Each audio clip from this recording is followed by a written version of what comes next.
What's up, everybody? This is Bryan with the Omega broadcast, A Fallout Story, and you're listening to the Download Weekly Gaming News. Robots Radio presents Rated M for mature.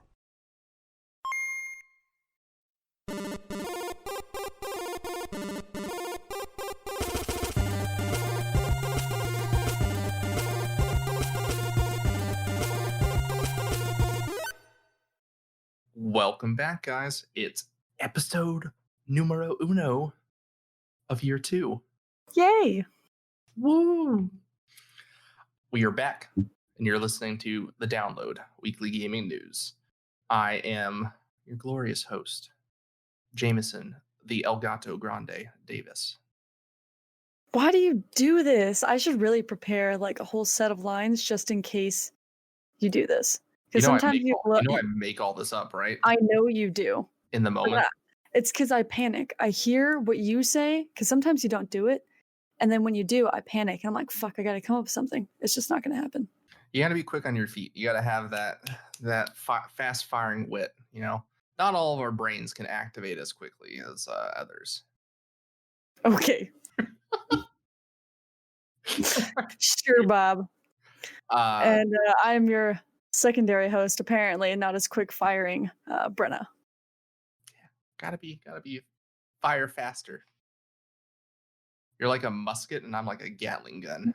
I don't know why the idea of me being a musket cracked me up, but okay. I would actually love to see that video of someone firing and reloading a musket and seeing how long it takes the musket person to fire 2 shots while a Gatling gun just sits there firing the whole time. Like, see how many rounds the Gatling gun gets off. I mean, they could probably change an entire... Yeah. 1,000. Yes. Stupid. Wow, what a tangent. God. We're already off to a shitty start. There's so much to talk about this episode. Yes. So our episodes are going to follow a new format, as we kind of talked about during the live stream or afterwards during my important podcast PowerPoint presentation. And so we'll have the big news in gaming up first, and then we will take a break and log into the chat room with our guest, have a nice discussion with our guest in our chat room segment. And then we'll come back and we'll do news you might have missed and game release dates and wrap it up from there. So stay tuned for the chat room. This week's guest is Bryan from the Omega broadcast, a Fallout Story podcast. So if you're a big fan of Chad or maybe looking for something a little bit darker, radio drama, go ahead and check out Omega broadcast. We'll have more info about that below, and there'll be a trailer at the end of the episode. Additionally, we are now sponsored by Loot Crate. So for those of you who are not familiar, Loot Crate is a monthly mystery box subscription service. So if you want to support the show, you can go ahead and order a Loot Crate. We get a cut of the profits. You got to use the link in the description with the code RobotsRadio. But they got all sorts of cool stuff. I ordered a cool anime box, and I ordered a gaming loot box. So I'm waiting for those to come in to see, but they got all sorts of stuff. Harry Potter, Fallout. Yeah. I think my favorite thing about loot boxes is that they have a voting pool. So some of them are standardized, like they're always going to have the anime one and the Harry Potter one, they always consistently have, and like Skyrim and Fallout. But everything else is voted on by the community, and so those are the limited edition ones. And so they'll have like monthly boxes that everyone gets to pick. And I'm pretty sure I've seen like Care Bears on there as like an option. Yeah, I've seen some weird ones, but I've seen a lot of good ones. My favorite thing about these is I used to do Nerd Block, is the t-shirts. That's my favorite thing about all the boxes is the t-shirt, because I don't have any like cool pop culture t-shirts. So that's my favorite part. That's all I own. I really need to stop buying pop culture t-shirts. Oh, you're not gonna like your birthday present. More announcements and news following game release dates at the end of the episode, so stay tuned. Big news this past week in gaming. We had the PS5 event conference. We had a ton of conferences this past week. Like, honestly, I'm kind of wishing we had E3 back, because it was nice just to have one week-long conference. And now we've got like a dozen conferences over like 3 months. It's honestly, it's starting to become too much. I mean, it is too much, and it's all disorganized because everyone's doing it differently. Everyone's doing it for the first time. So, I mean, obviously PlayStation events, they've done those quite a bit. So they're, it's not that bad, but everything else it's almost just, I don't know what's going on. And with everyone not recording like at home or not having like a physical event, the quality varies wildly across the different conferences. Unless your quality is PlayStation 5. Yeah, I watched the PS5 event. Brenna's watched clips. And way to call me out, asshole. I'm sorry. Get on your A game. Sometimes my mind is like right there. And then other times real not. We go musket mode. Yeah. So you can't always be a Gatling gun. Sometimes you got to be an assault rifle. You're an idiot. So the event was on June 11th, and it was a pretty impressive conference, especially compared to Xbox's conference, which was a little haphazard. But again, Xbox was doing it digitally for the first time, and during quarantine. But one thing that immediately bothered me was all the hosts. And now, most of the shows, when they cut to people, it's like they cut to people like in their home or on some sort of, stupid set behind a green screen. And you could clearly tell that it's low budget. But this was like high quality video, nice background. All the people had phenomenal lighting and everything. Phenomenal skin. I think it was fake. I think it was all CGI people. It looks like it. Because the lighting was so perfect on all of them. What if they come out later to say, hey, this is like Unreal or something that they ran it in, and this is like our test? That thought crossed my mind, but again, if they did that, then it would definitely be pre-recorded, which it would probably was it was all pre-recorded anyway. We already know that. But yeah, it did not look real because everyone just had the same shadows on all their faces. Like there was just one light on everyone's face in the exact same spot. And that only really happens when you do artificial lighting. So I don't know. Conspiracy theory. But we got to see a lot of cool stuff. The biggest thing, obviously, is we finally get to see what the PlayStation 5 looked like. And you know what? I'm not disappointed, but I'm not like, God damn, that's beautiful. Do you really think that the new Xbox is beautiful? I rate the new Xbox higher than the PlayStation. It's a literal fucking brick. You know what? It's a very, very well designed, very There's no design. Pleasing brick. There's literally no design. You know what? And that was better. PlayStation went for too much design here.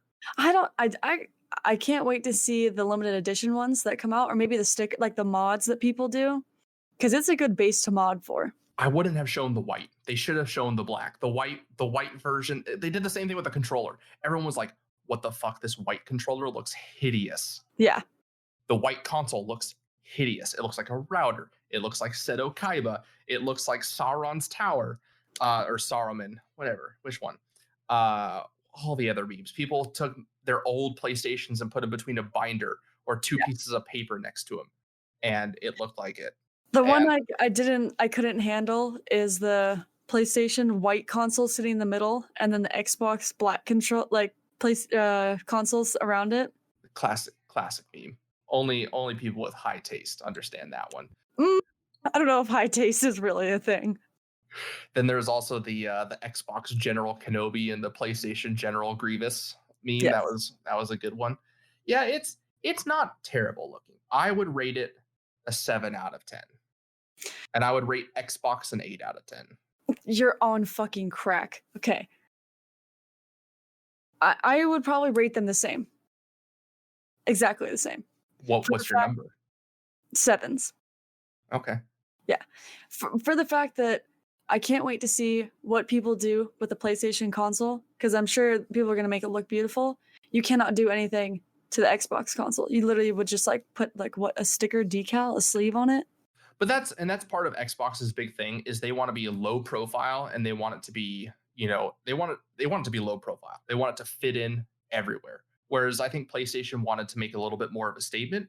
And don't get me wrong, it looks great standing up. I am all in on that. Most likely it will come in black. I will buy the black version. It will look fantastic.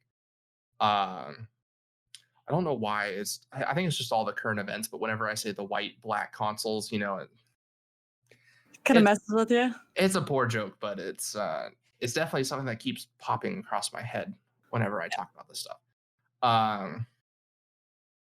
But on its side, oh my God, the PlayStation looks absolutely hideous when it's on its side. Like, did you Google it? Right now? I've seen it. It looks disgusting. I don't know that I care that much. But that's the thing is the PlayStations have always been on their side. Like that's one of the big things. I know they did with the PS4 originally. They had the option to stand it up, but everyone put it on its side. PlayStation has always been a horizontal console.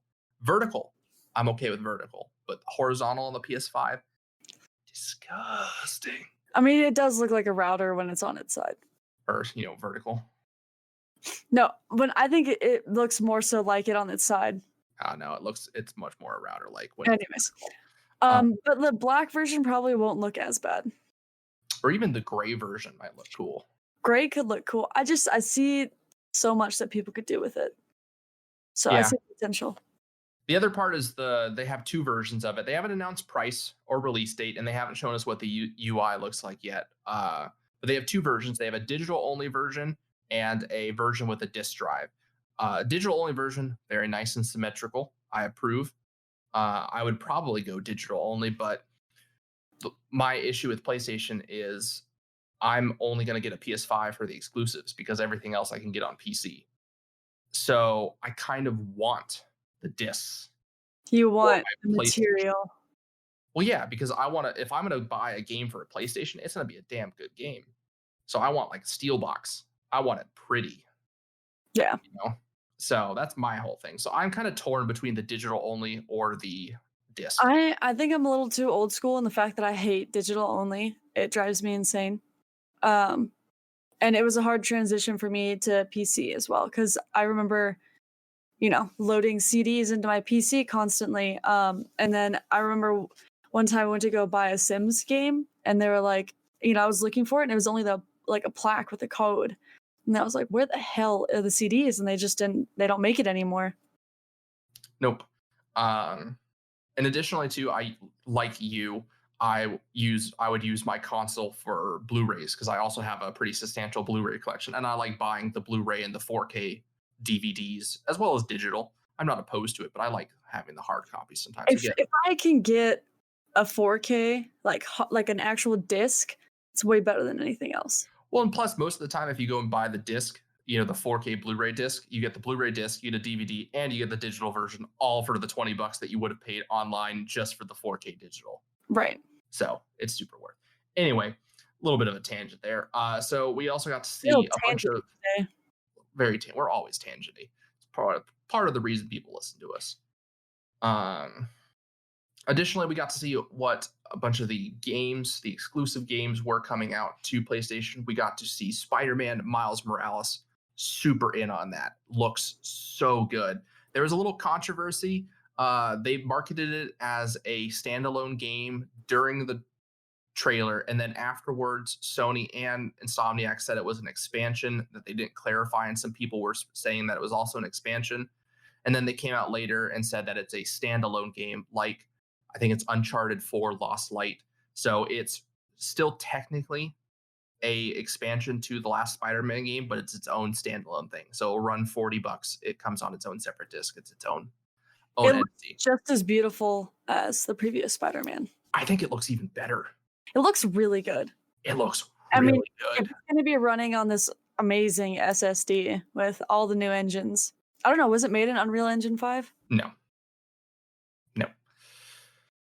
But yeah, it looks really good. And I don't want to sound like an asshole or opportunistic, but it's a good time for a video game with a Yeah, lead. with a black lead. That's because that's never really happening in video games. No, it doesn't. And I gotta say, the Spider-Man multiverse that had Miles Morales in it, that was a fantastic movie. I am not into the animated superhero stuff, but that was good. My mom, who doesn't watch anything besides romantic comedies, loved that movie. I am all in on a live action Miles Morales Spider-Man movie. They would have to cast it really well. They would pick someone like Jaden Smith or something. That would not be good. That does not fulfill casting really well. That is not what I just said. Did you hear the words out of my mouth?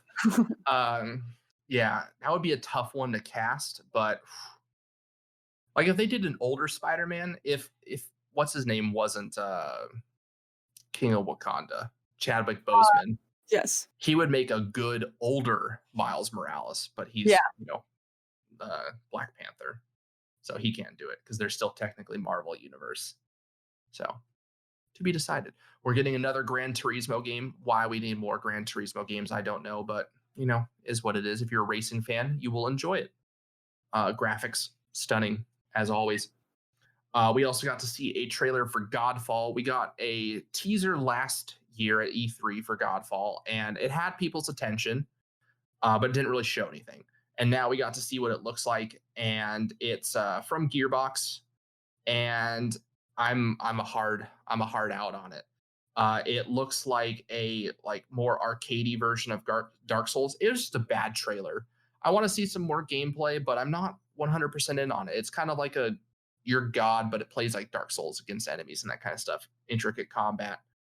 And the trailer was just really bad. They set it to rap music. Come on. We're playing as like Ares and Athena and all these other powerful gods in these like mech medieval armor suits.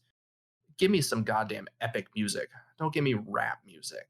Yeah, I don't know about that. Whoever decided to do that, your poor judgment on this trailer makes me question all judgments on this video game.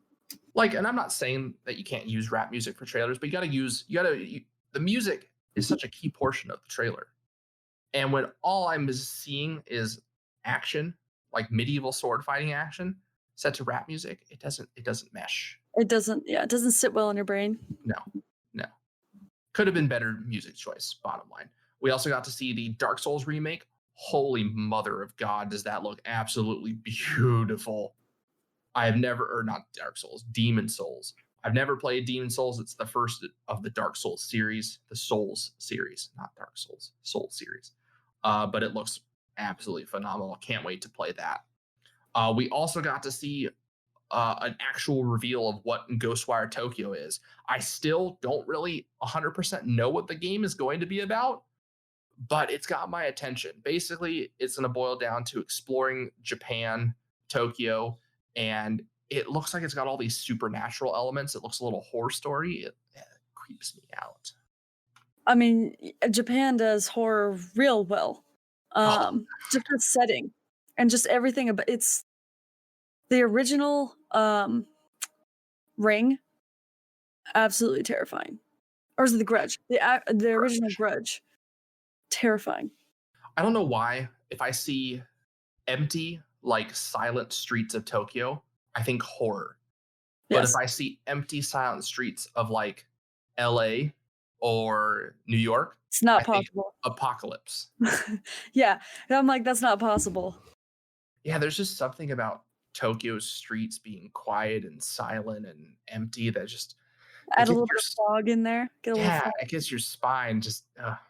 GTA 5's coming next gen, all upgraded and stuff. Good Lord, why? We also got to see Project Athea, and this looks interesting. It shows a chick kind of running around using a lot of the movements from the Unreal Engine demonstration, and it looks like it's Unreal Engine 5 as well, but it's being developed by Square Enix. She looks like she got some sort of magic. Again, it was a teaser trailer. We didn't see really much of anything, and if anything we've learned in the last 5 years, teaser trailers are completely different from what the actual game What's the point of a teaser trailer? So you're giving me a teaser to what the trailer is going to be? This is just dumb. Stop it. Well, on top of that, the teaser is some cinematic thing of what the game visually in their mind's eye would look like. But what the game actually looks like is something completely different. Why the fuck even spend the time and the money making this? I don't know.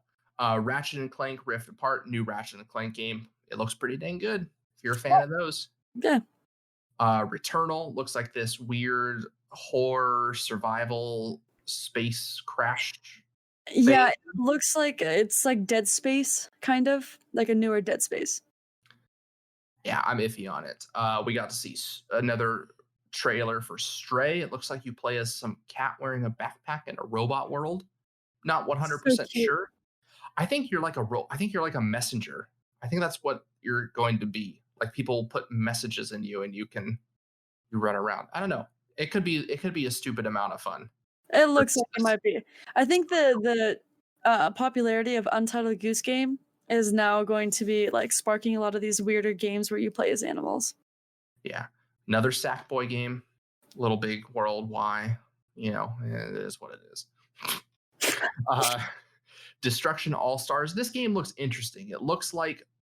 It's basically like a car fighting game. You drive a demolition derby, you drive around, crash your cars into people, but then your person gets like ejected and your person can interact and there's obstacles and it's interesting, but it looks like that roller derby demo that they that's exactly what my first thought was. It does look interesting, it does look fun. But again, to me, a game like that, it hinges totally 100% on how many people play it. And if it doesn't get enough of an audience, then it's not going to be good. I mean, that could be a real competitive game. In the way that Rocket League is a competitive game, sure. I mean, this is an actual race, though, right? Derby, last person standing race. Kind of. We don't have all the details yet, but yeah. It looks interesting. Kena Bridge of Spirits, another cinematic trailer. It looks very pretty, though, I have to say. But we don't know too much about it. Goodbye Volcano High. What? I have no idea. What is this?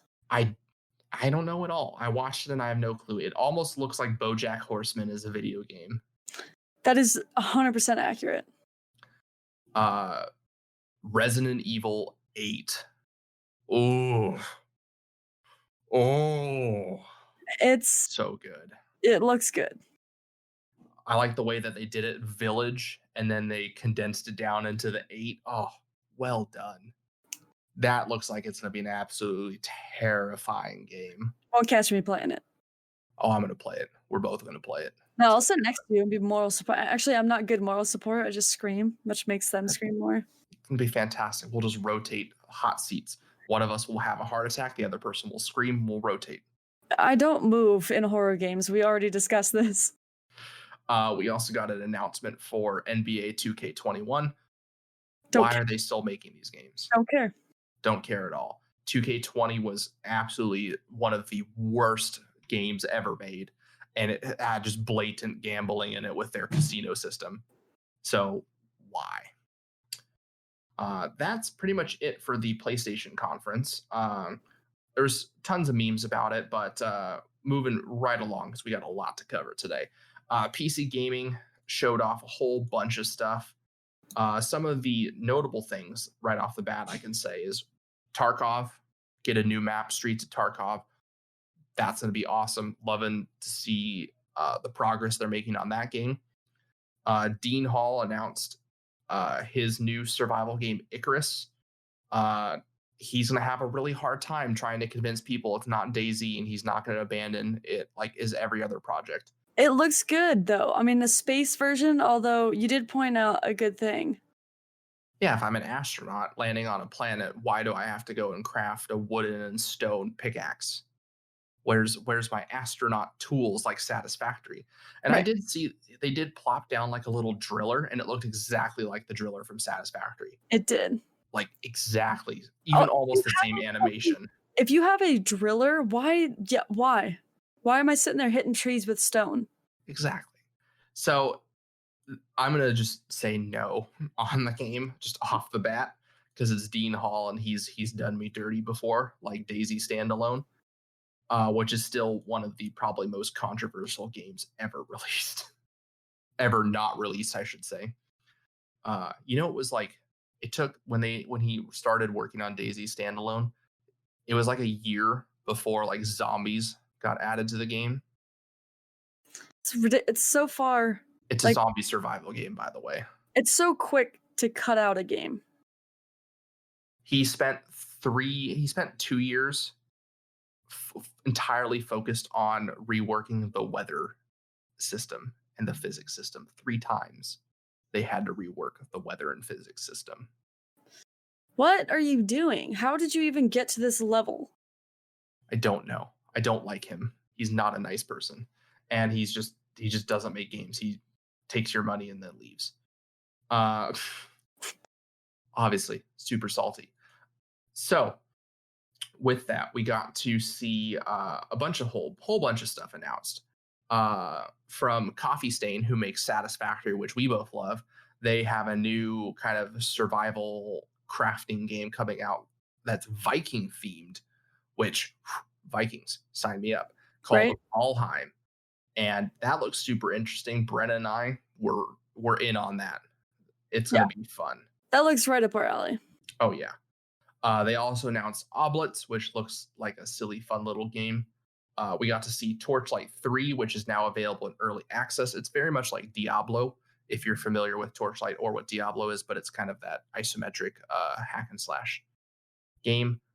Elite Dangerous debuted and answered some questions about their upcoming expansion Odyssey, which will drop next year, which adds the ability to walk around on planets and stations and all sorts of stuff like that.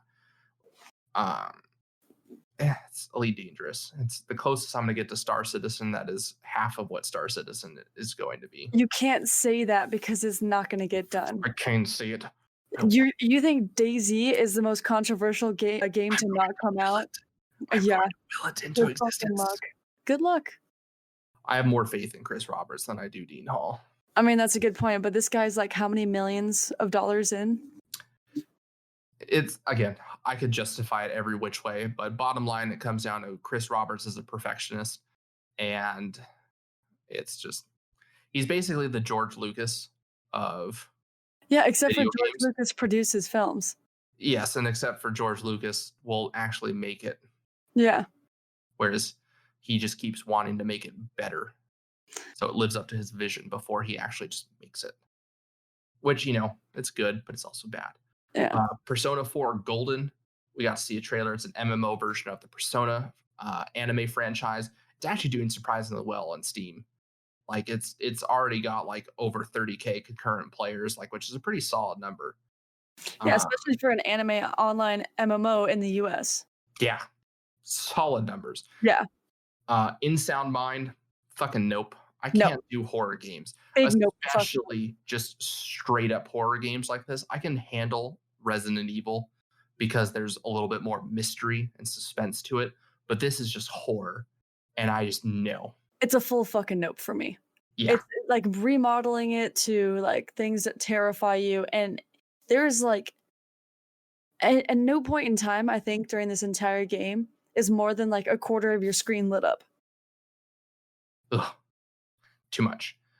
Airborne Kingdom looks interesting. It looks like a city builder in the sky on like an airship.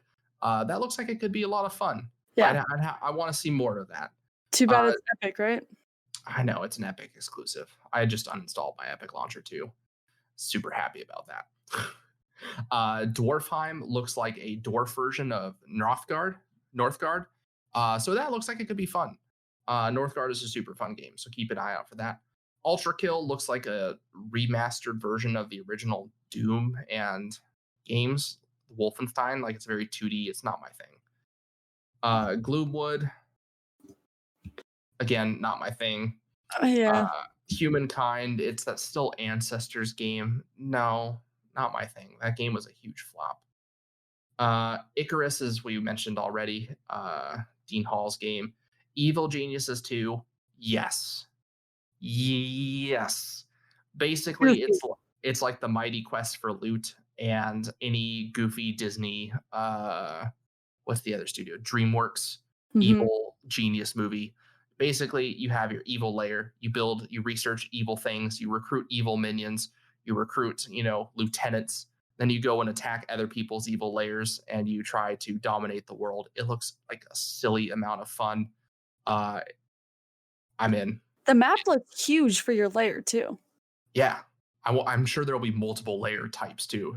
Yeah. Oh yeah. Like they probably have a volcano version. Like they showed like a tropical version in the trailer.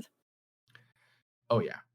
We also got to see Blanco's Block Party, which that looks like a silly amount of fun. It's just kind of a party game. But my biggest concern watching the trailer is microtransactions from all the cosmetics and the player base. Like it needs to have players, otherwise it's not going to be any fun. But it does look like something you could always get together and play with friends at the end of the day. But it looks like it really banks on, being like Gary's mod, where people just make games and you connect and join and play games. We got to see a trailer for Everspace 2.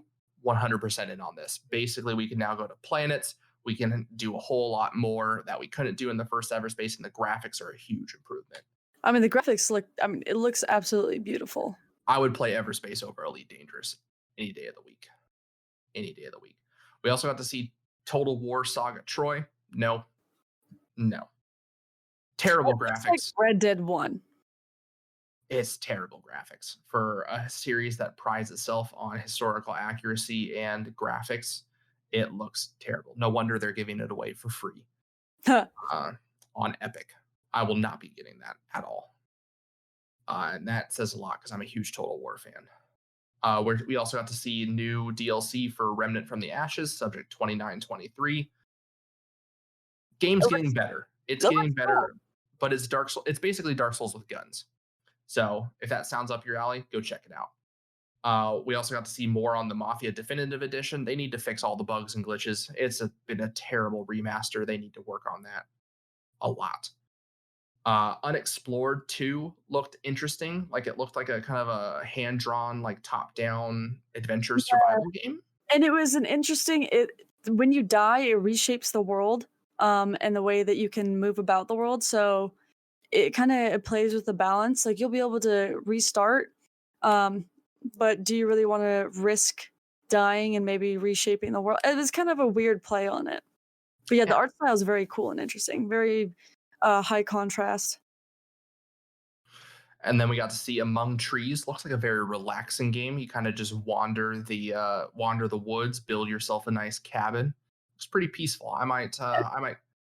That would be a good oh my god, turn on some lo-fi and play that game. It looks like a polyscape, of course. I mean, it's very nice. We also got to see Mortal Shell, which looks like a new take on kind of the Souls genre, with some interesting elements. It looks good. Now that I think about it, it looks like God of War 4 meets Dark Souls. It's exactly what I was going to say because of all the ruin stuff. And then just some of the weapon things he did, like throwing his axe and stuff. Yeah, ooh. I'm interested. Mortal Shell.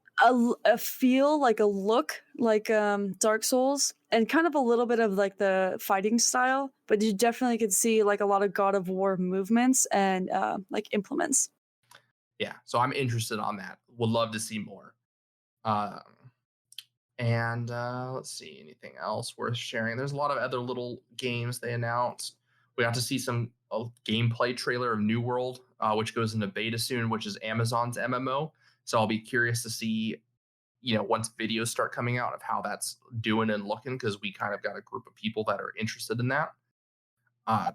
This Twin Mirror, though, Twin Mirror, it almost looks like a Life is Strange, but much more mysterious and much more gritty version of that. Yeah, which I'm in on. Sign me up. We also got, let's see, a couple more. Red Sails. That's a fun little goofy type game. Instead of, being on the water, you actually sail on sand. And so you're in some sort of desert. And they don't have a map. You map by the stars. And it's kind of cute. It had like little scroll names underneath the stars. And so it seems like you're trying to get someone across or you can get people across, and there's like little mini things and quests. It looks like a small game, like it shouldn't be $60. Yeah. Surgeon Simulator 2, we also saw, which you can never go wrong with Surgeon Simulator. Hilarious. New Outlast Trials. Is Outlast Trials the horror game, or is that the bike one? I believe that's the bike one, isn't it? Oh no! No, this One. is horror. No. Oh no. This is the co-op horror one too, if I remember correctly. This is terrifying. Oh yeah, no, I'm bandsaw going. I know Patches is all in on this, but I will. Oh Jesus, This is the trailer for this is not okay. Yeah, I'm turning that off real fast. So that's everything that we saw at the PC gaming show, which was kind of a lot. The hosts were pretty cringy, but it was good. And then also apparently this brand new show run by Greg Miller was going on this weekend called Guerrilla Collective. Again, it's too many shows, and it's all the same developers, all showing the same thing at all the different shows. Like it's too much. There's too many conferences. We have more conferences this week. EA is doing theirs this week, and the summer of gaming is still going on. IGN's summer of gaming is still going on. Like there's too much. Too much. Information overload. Seriously. Destiny 3 is not really Destiny 3. It's going to be Destiny 2. They've announced a whole host of expansions for the game, as well as kind of basically combining the original Destiny into Destiny 2, making it much more of a whole experience, which is making a lot of players happy. I might get back into Destiny because of this. It's free to play on Steam. Yeah. We can get into it. You just have to pay for the expansions when you get to that point. I'm not opposed to playing Destiny. It's basically Halo MMO. Very, very light on the MMO elements. Yeah. So, I'm interested. We're going to have a guest on soon that does a Destiny podcast. So we'll dive a lot more into Destiny at that time. Additionally, Twitch is really cracking down on the DCMA laws now, especially when it comes to music. But it's nice to see a few studios, people are starting to put out statements saying like, hey, you can use our music. It's totally legit. And they're even posting like playlists and stuff, which is super nice to see. It's kind of screwing over a lot of streamers just because their videos maybe are, 5 years old. And so now they're getting, 2, almost 3 in range of permabanning because of an old video that used to be okay, but is now not. Or song, I guess. Yeah. So that kind of does it for the big news. A lot of big news. Jesus. So now we're going to log into the chat room with our special guest, Bryan from the Omega Broadcast.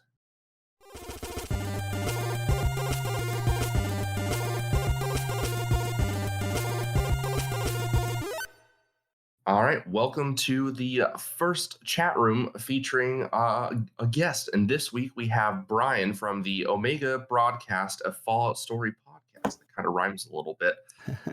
He is the creator of the podcast, and he also streams in his free time. Bryan, welcome.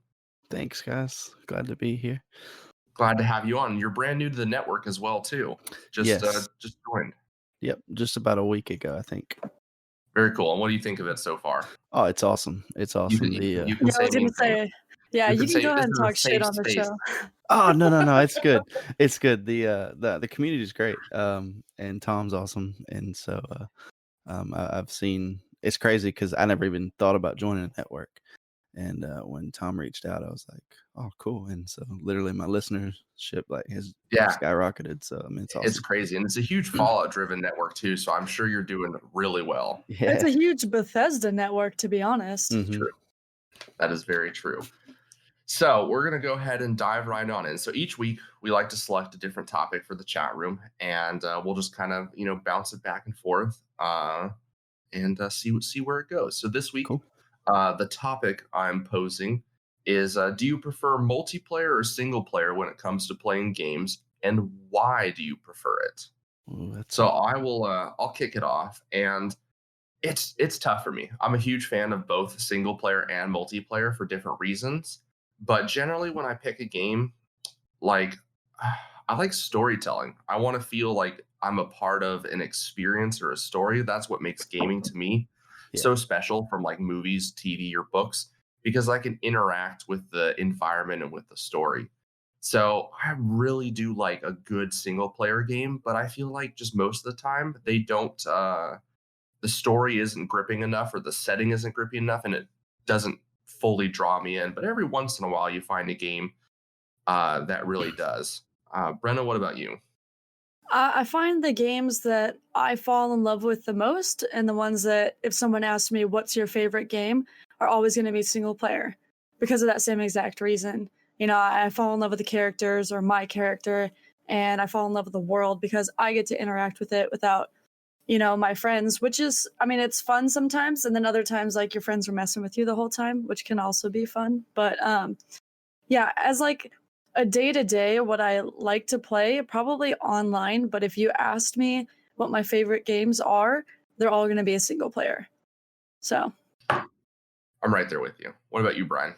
Yeah, that's a toughie because like you're saying, multiplayer is fun for the community aspect of it, Yep. especially whenever you can.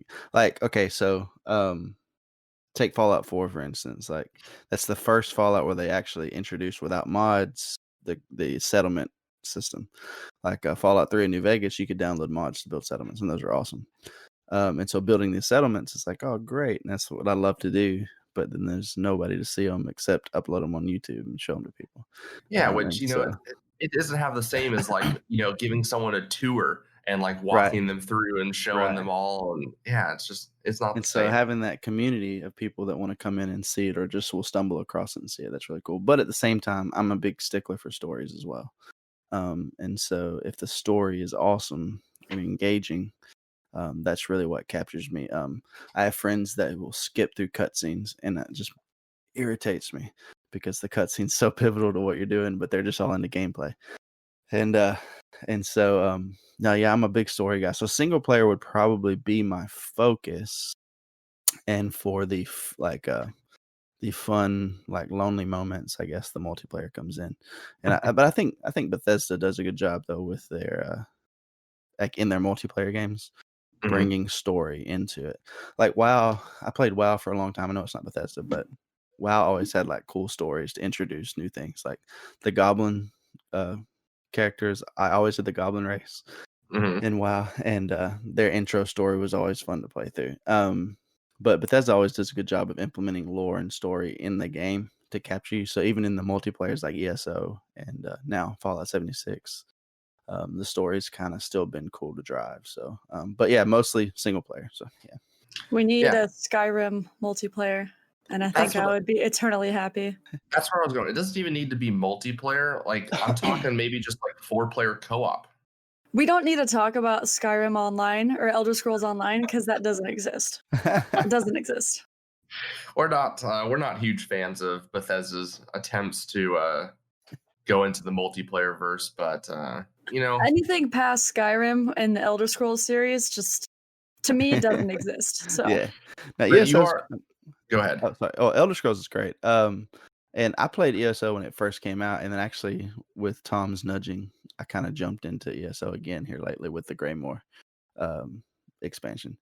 And it's kind of cool because they introduced Skyrim, like the land areas, Mhm. and so a lot of the like Solitude and stuff kind of looks that's cool. similar. So they've done like ZeniMax has done a good job of kind of bringing that world into it. But at the same time, one of the most annoying things is someone who gets caught up in the lore of a story, and like I'm very big into role playing, like getting into the character, and one thing that breaks that immersion is walking and then just seeing 50 people hopping across the screen. And it's definitely a immersion killer for me. It, So single it player wouldn't be an definitely is my first go. it wouldn't be an MMO if you didn't have people randomly jumping everywhere. That's just Jump in and why is that the MMO thing? That's like the hey, I'm over here, like get your attention, like hi. It's just the it's generic. oh, it's funny. I It's mean, just the honestly, the clips and things, I wish I had like a VR headset so I could do the PlayStation VR, just the lobbies. Yeah. It's ridiculous. The things that people do in there, especially all the mods that you can have. Oh wow. Oh my god, it's insanity. Yeah, that's awesome. Yeah, if multiplayer would go like Ready Player One style, like where we actually Ooh. felt in the game, That would be something. that would be awesome. So when I went to CES, they had the haptic feedback suits. So I actually was wearing a vest that had like real-time feedback, and that was interesting because cool. it was like it was the terrorist hunt demo from Siege. Yeah. And so we're running through, and I'm like, like I know I got C4 in this pack. Like I wonder what it does. So I just put C4 on the wall and I like exploded it, and everything. I was like, oh my god, it shook all of my bones. It's like, this is kind of crazy. That's awesome. Yeah, that is awesome. I don't know if I could wear one of those playing a game like Escape from Tarkov or something that's super hardcore where I'm just walking along and just all of a sudden, I'm tense on edge and then just all of a sudden just yeah. Yeah, I can't imagine trying to play it in Call of Duty. I feel like it'd be just like sensory over. You would take it off and feel like your whole world is moving. Oh yeah. That'd be too much. One last question on Fallout. What are your thoughts on I know I can't remember his name, but what is it? Telephone pole man? The little like spooky telephone pole. Have you not seen this mod? I have not. Oh goodness. It is certainly something I would recommend checking this out. It's super creepy. It's like this walking telephone pole with a siren on it, and it's playing like the the emergency alert music. Oh god. And it'll aggro and attack a player, and That's usually hilarious. when you encounter it, it gets real foggy too, so you can't really see anything, but in the distance you just hear the emergency siren. Man. That's crazy. It's pretty cool. I would recommend checking it out. Yeah, I'm gonna have to look into that. We're gonna do a game. We're gonna do it. We're calling it the 60-second download. So I'm gonna set a timer, and you will have 60 seconds to. I'll just shoot little quick questions at you. Just first thing that comes to your head, and we'll see if we get through all the questions, and then afterwards we'll talk about your show, and we'll close it out. So, Sweet. Brenna, you want to set a timer for me? Sure. So I got the questions pulled up on my phone. I'll get it going. Let me clear my throat real quick. Yeah. Called me out of nowhere. Wasn't ready. All right. You'll always I'll be count you ready. guys down. All right. All right, count us down. All right. 3, 2, 1, and go. What is your favorite childhood game? Ooh, favorite childhood game. Oh, come on. Well, I love sports, so baseball, I guess, would probably be my favorite childhood game. Okay, that's a good one. Favorite current game that you're My favorite playing current game right now is Fallout 76. So yeah, makes sense. Your go-to gaming snack and drink. it's Red Bull, but the peach flavored Red Bull, and 5 seconds. The snack would be Cheez-Its. All right, gaming character crush. Ooh, that's so hard. I can't think of that one. That one's too hard. There's so Thumbs many up, great. but I still want to hear this. Let's see. Gaming character crush. Oh, wait, you said 60 seconds? Yeah. Oh, my bad. Keep going. How much Did you do time 16 did you? seconds?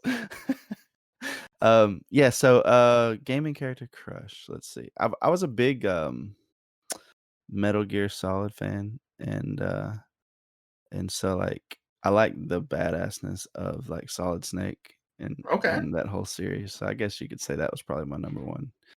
All right, Like I'd like I dig to it. be. Yeah. I take it. Console or PC? Oh, that's a fun one. Console for the I'll say, so I'll answer both in a way. Console for the convenience, PC for everything else I can do. So but PC's first choice probably. So There we go. Following on that, RGB or no RGB? ooh.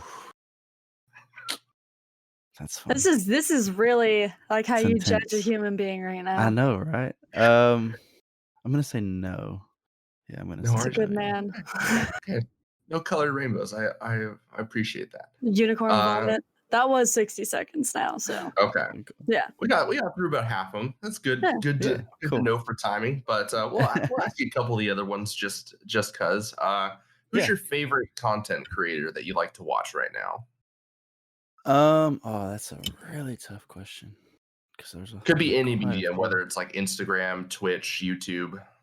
Yeah. Oh man, my go-to that's like an everyday thing for me. Oh shoot. Well, like the family and I, like it's the number one thing we watch all the time on YouTube is Fail Army. There's nothing better than like sitting around and just like laughing at people falling down. Yeah. it's like It's the 90% greatest of what thing. we do when we don't play video games. It's like it's true. People come over to our house like for dinner parties and stuff. And then like they're like, we're gonna play a game, and then I'm over on the like chair watching Fail Army like busting, and then they're all like, okay, cool, and we'll sit there for like hours and just laugh at people. So There's just something funny about people hurting themselves it in is, stupid man. ways. It I is. can't do road rash. So when I see people bombing a hill and they get the speed wobbles Yep. and then they Oh. proceed to paint the concrete with like their skin for the next like 30 feet. I used to skate and bomb hills and I can't do it. The skating ones are rough. The skating ones are, especially when they're trying to jump stairs, and you know it's gonna end badly. Would you classify yourself as a casual or a hardcore gamer? Ooh. At the moment, casual. Family. I've got a son, and so I work a couple days a week, but mostly I am a graphic designer on the side and stuff, and that's basically where most of my income comes in. And Nice. and so I'm a stay-at-home dad with him at the same time. So my wife works out at a local business in town, and so I'm with him most of the time. So casual, with the hint of sliding into hardcore every now and then, and letting life kind of drift away, and then having those moments of, oh crap, I got reality to think of. So Good stuff. And last question, have you ever raged when you've played a game? And follow up to that is, have you ever broken something in a rage? yes. When Call of Duty Modern Warfare 2 came out, so I was big into Modern Warfare 1. Modern Warfare 2 came out. There was a whole group of people I used to play with back then, and it was like late nights, and so that game could cause me to rage quite often. And so I've broken many controllers. Thankfully, Walmart was gracious enough to an extent of like the first 3, and then I had to start changing Walmarts where I would exchange controllers, just put them back into the box. Oh Here. no. It didn't work. Something's wrong with it. Like it came this way. No, It's but, completely blasted to smithereens. I don't know what happened. I opened it, it fell apart. yeah. Yes. It got to the point where they were like, sir, I'm like, you guys must be stocking them damaged. I don't know. Yeah. But no, yeah, I've broken many controllers in my day. Not proud of those moments. I've calmed down since then. I'm a recovering rage quitter. So I've never thrown a controller. I've gotten close a couple times to slamming my keyboard on my desk. Oh gosh. There's been 2 instances I can think of where I just like had to like slam my hands on the keys just because I got so upset at something that happened. But for the most part, I try and take good care of my stuff. I'm definitely the like take my headphones off and want to squeeze the crap out of them. Yes. And I'll just shake it in midair. But I've been in the middle of like a rage quit between 2 people, and that was terrible. It was like a GameCube type thing, and everyone was getting real heated. And I just remember something with a controller, and someone like slung it and like actually busted my lip open. Oh no. Yeah. Yeah. That's no fun. Crazy stuff. All right. Well, that's a fun little game. Yeah. So the reason you're here, though, tell us about your show. Tell us about what you got going with Omega. Maybe give us a brief summary of what happened so far, and what we can look forward to coming up in the show. All right, give me 1 second. No worries. I got a lot of allergies right now, so let me clear my throat. Oh, I feel it too. It's we have something here in California called Santa Ana winds, and it gets bone dry and just incredibly gusty, and it kicks up all the crap into the air. We've got a pollen overload at the moment, so it's ridiculous. Rough. I feel for you. You're making my cool. nose itch just thinking about it. All right, so the Omega broadcast, yeah. So if anybody's listened so far, so Brian Burton is the main character's name. And I'll kind of give a brief summary without giving any spoilers to people who haven't Wonderful. listened. So episode 1's kind of just an origin, kind of introducing this idea that this character has to really broadcast and reach out to people in a broken and desolate world. And so he's created this settlement, and since the day he left the vault, that's been his goal, is to kind of create a new place to rebuild for people to come together. And so he's tried all these different places and never really found one. And finally, the final place he settled, he decided to name it Omega, because the end, you know. Mhm. And so he was 10 years old when the bombs fell in 2077. His dad, he lived with his dad in Point Pleasant, West Virginia.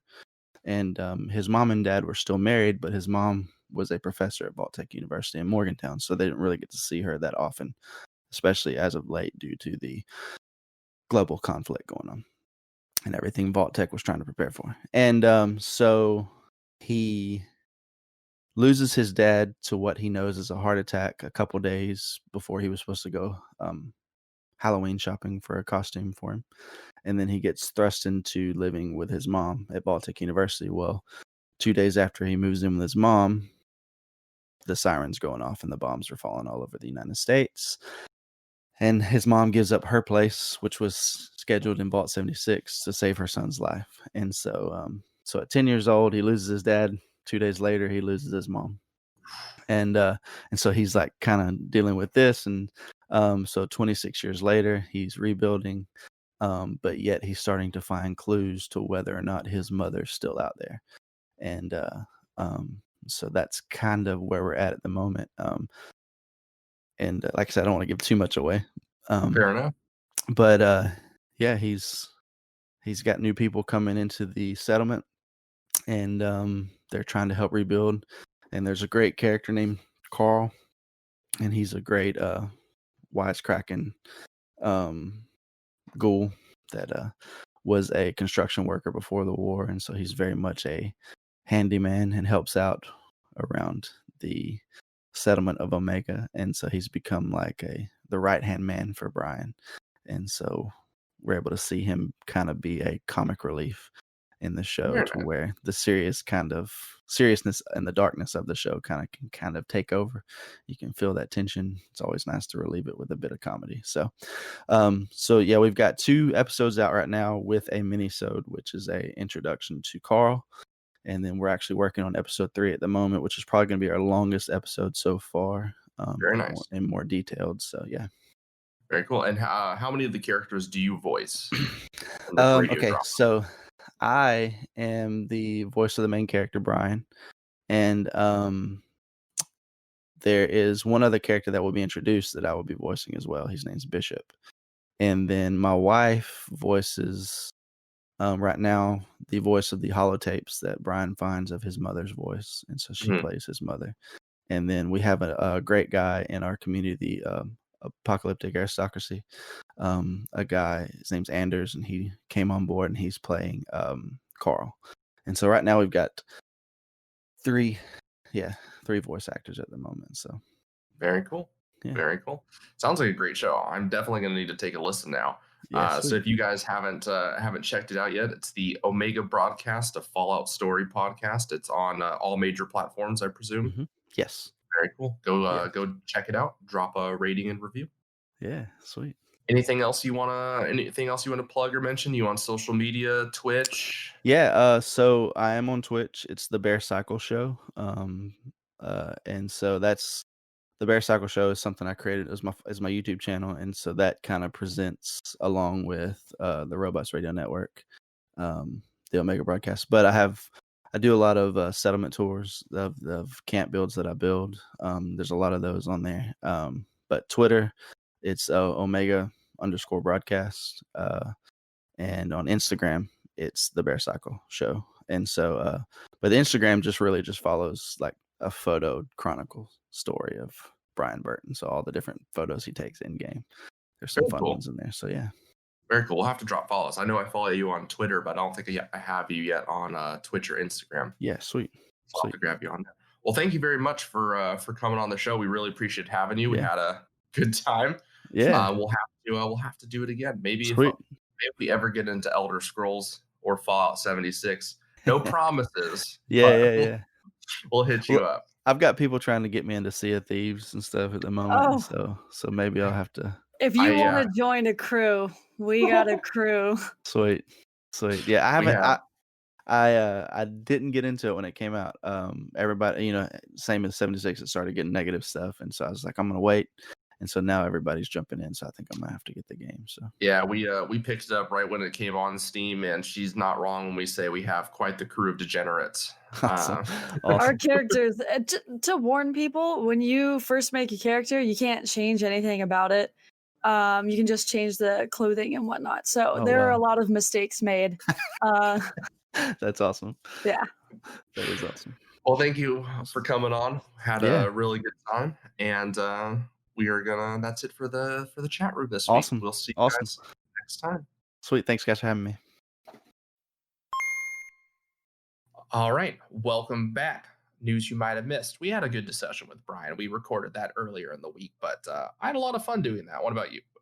Actually, it was really nice to just kind of sit and talk to someone else besides you about video games, and just like a different take, because I feel like we have somewhat of like a similar mind when it comes to most video games.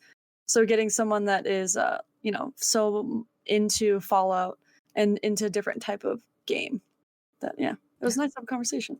Yeah, it was good stuff. And his podcast sounds super good. It sounds dark and gritty, and I kind of like it. All right, news you might have missed. We're going to kind of blow through this just to try and keep this episode from running too long. EA has added more games to Steam. This includes Battlefield 1, Battlefield 3, Battlefield 4, Battlefield Hardline, Battlefield 5. All the Battlefields. It really should just been like EA adds Battlefield. Both Battlefronts got added to Steam. Mass Effect 3 and Mass Effect Andromeda also got added to Steam. So that was all nice to see. EA bringing the games back over. Everyone's loving it.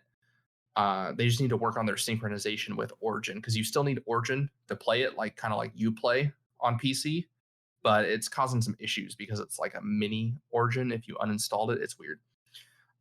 Additionally, there are rumors that Battlefield 3 Remastered will be released alongside of Battlefield 6 next year, or whatever they're going to call the new Battlefield title. And I'm saying people are going to play Battlefield 3 over the new Battlefield. Like, it's not even to be a comparison, not even a question is what I was going for. Battlefield 3 is still considered the best Battlefield game ever made. And now you're going to remaster it and give it to us? I can have destructible environment, vehicles that I can get into on the map. Those are a server browser. These are all three things that don't exist in new Battlefield games. Why would I play a new Battlefield game over an old one that's been remastered? No question.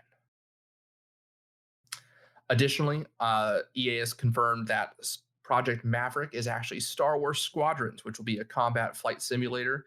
Trailer for that will drop on 6/15 at the start of EA's conference, which is tomorrow/today, depending, or yesterday, or a couple days before, depending on when you're listening, or maybe even months. Who knows?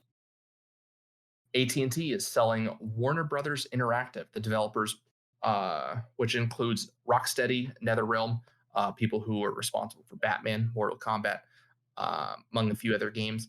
So who knows who will buy that? Hopefully not Tencent. Fingers crossed, not Tencent. I swear to you, I would hope that they wouldn't even let Tencent purchase it. You never know. They might throw some fuck you money at them and they'll say, yep, give it to me. Additionally, Riot Games president or executive, Ron Johnson, I believe his name. Let me make sure I got it correct. Not that it really matters. Ron Johnson. He made some less than tasteful comments. Yeah, less than tasteful comments regarding the Black Lives Matters and George Floyd. And we're not going to get into it, but bottom line, we're going to say that was the wrong wrong approach, especially given that you're, post sexual harassment on and discrimination on women. You just settled a lawsuit on that. You have rampant racism and toxicity and slurs being used in your games. Is that a surprise? The statement coming out? It's not a surprise, but gosh, do better. Be nice to other people. What it comes down to. Yeah. So we kind of set our piece on that before, so we don't want to, get too bogged down. Sawana's Saga 2, Hellblade 2, will be coming out next year, and it will be the first game running Unreal Engine 5, which, the original was absolutely phenomenal. So I have nothing but high expectations for the second. No Man's Sky finally got crossplay, so they're still working away at No Man's Sky. Meanwhile, Neil Druckmann is looking at what game he wants to make next.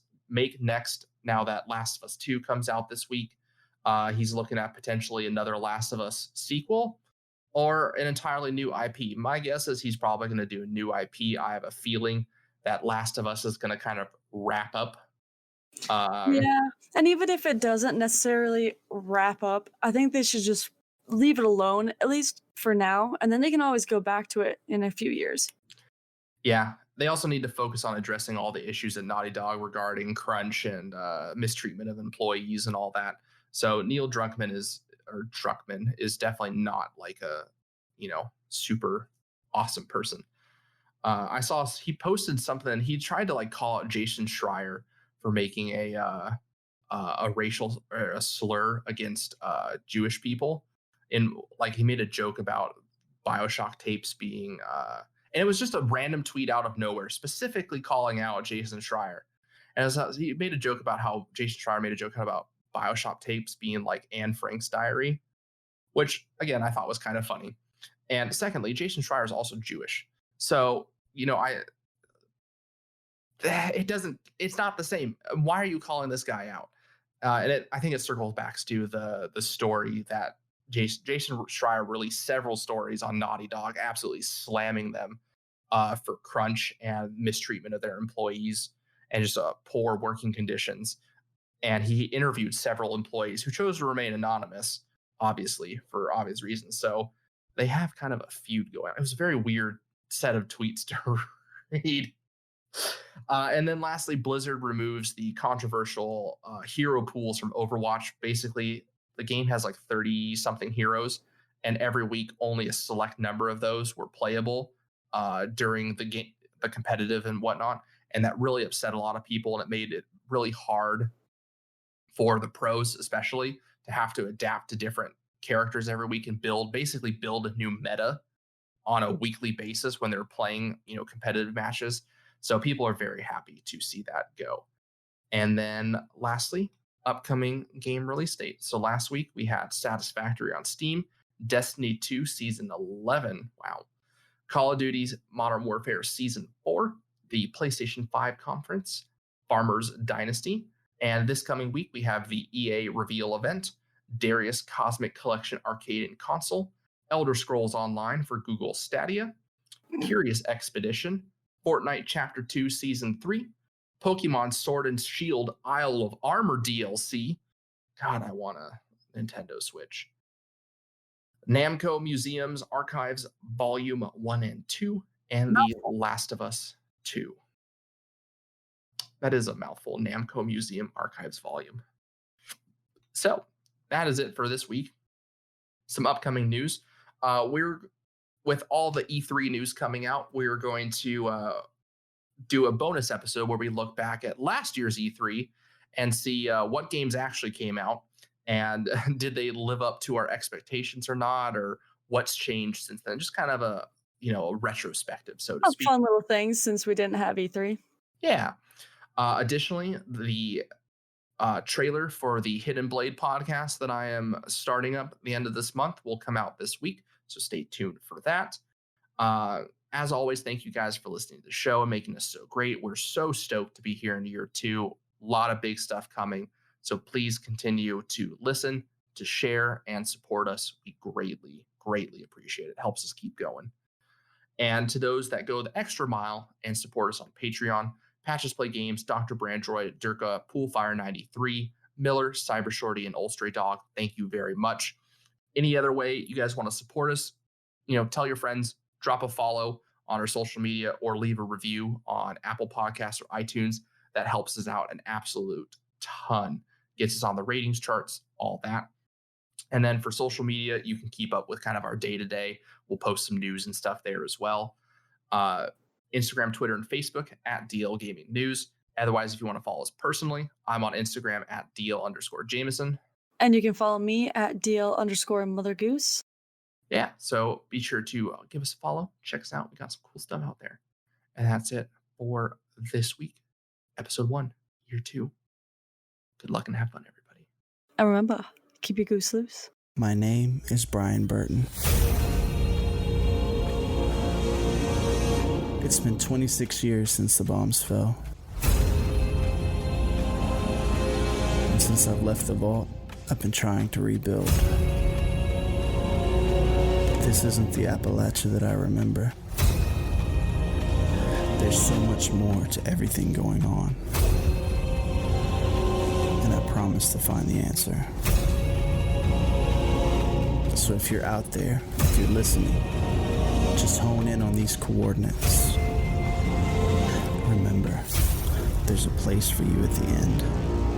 Omega. The Omega Broadcast Fallout story is available on iTunes, Spotify, and many great podcasting sources.